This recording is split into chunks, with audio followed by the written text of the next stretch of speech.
There's nothing like a simple model train to bring smiles to people's faces. And what you're about to see is no simple model train.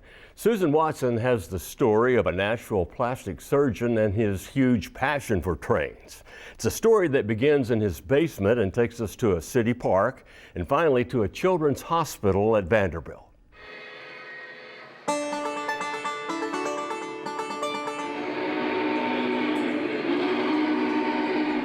By day, Dr. Jack Fisher is a highly regarded surgeon here in Nashville, but evenings and weekends, his keen eyes and steady hands are focused on a different kind of operation.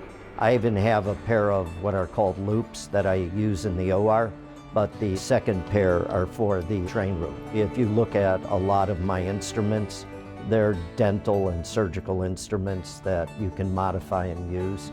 Dr. Fisher can get any train back on the tracks in practically no time at all, but it's his own self-described inherited disorder that he has absolutely no intention of curing. So I got this from my father. When I was a child, it was all about trains. And back in the 40s and 50s, there weren't a lot of other toys out there.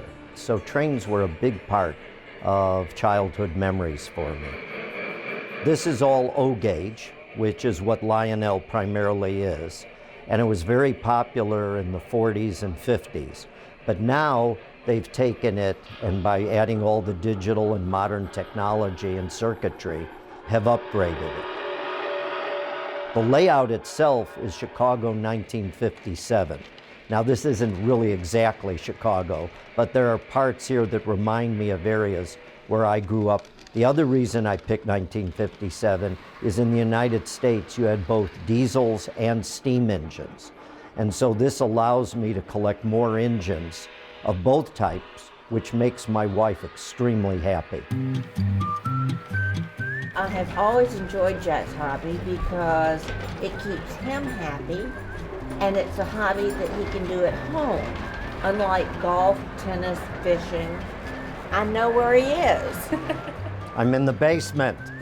Claire has been happily married to Jack and his trains for 42 years, thanks in no small measure to their unspoken understanding.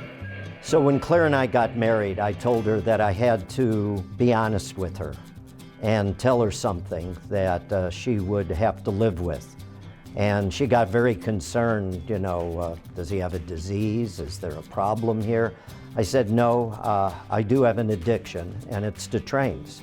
And it's a lifelong thing, and she doesn't get upset when I order trains. She just gets even, and periodically I see a new piece of jewelry, and I just have to keep my mouth shut, because there's not a single thing I can say. So Dr. Fisher, how do we get this train rolling? So the new trains are amazing. This is all digital wireless. I've just turned on the engine. I can do a whistle. You'll even see smoke come out where the whistle is. See the smoke? These are not just simple toys. These are very complex electrical devices with very complex circuitry, sound systems. I mean, it's pretty amazing. For the true enthusiast, running the trains is just the icing on the cake. Most of their time and true passion is spent planning, designing, and building the layout, doing maintenance, and of course, planning for more. Kent Cooper is a longtime friend with a similar one-track mind. I come up with some ideas. Kent says, I'm not sure we can do that. I say, I know you can do it, and Kent does it. He's an incredibly talented craftsman. And so the tables, the rock work, a lot of the structure here, that was all created by Kent. And then I come back and I lay the track, do the buildings, create the detail, and then we do the wiring as a joint project. Dr. Fisher doesn't just push the limits of possibility for the O-scale trains. He does the same as a board member of the Nashville Steam Preservation Society. Their mission is as grand as the engine they intend to put back into service. One of the things that I'm very excited about is the restoration of 576, the beautiful steam engine that's sitting in Centennial Park. That engine was built in 1942, and then it was taken out of service in 1953 and placed in the park. And we have a group of very talented people who are going to restore the engine. Working through both the park board and the city council, we now have an agreement, once we have a certain amount of money, that we can move it out of the park and begin the restoration process. As much as Dr. Fisher loves building and running and talking about trains, he loves sharing them most of all. And who better to share these small trains with than small people who truly appreciate the mesmerizing magic of it all. Thanks to the generosity of the Frist family and the time and talents of Dr. Fisher and Kent Cooper, the train layout is a favorite attraction at Monroe Carell Jr. Children's Hospital at Vanderbilt.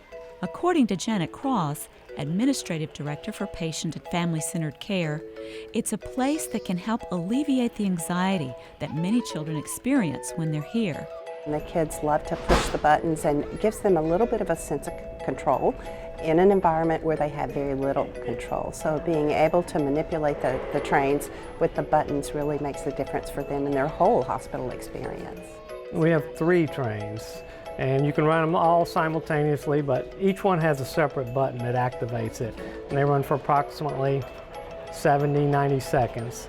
And then they stop, and then you have to push the button, and the train will start again. Pretty much goes all day long. It's used constantly from 8 in the morning till 8 at night, to the point that we have to replace the track about every 8 to 10 months. And we have about 30 engines, and we have to constantly repair and rotate them because the children are wearing them out. But it's very gratifying, the fact that it's been there all these years, a great place for the children while they're in the hospital to come and play. We come in when we do maintenance on the layout, and that's where you see it the most, because you're here a fairly good amount of time. And the best thing almost is when the parents come up and tell you how much their children have loved it. A lot of people have to come back to the hospital more than once, and so it really becomes their friend. No matter the size of the engine nor the length of the track, Dr. Jack Fisher's passion for sharing his love of trains has been a lifelong journey, and just the ticket to keep both his memories and plans for the future chugging along.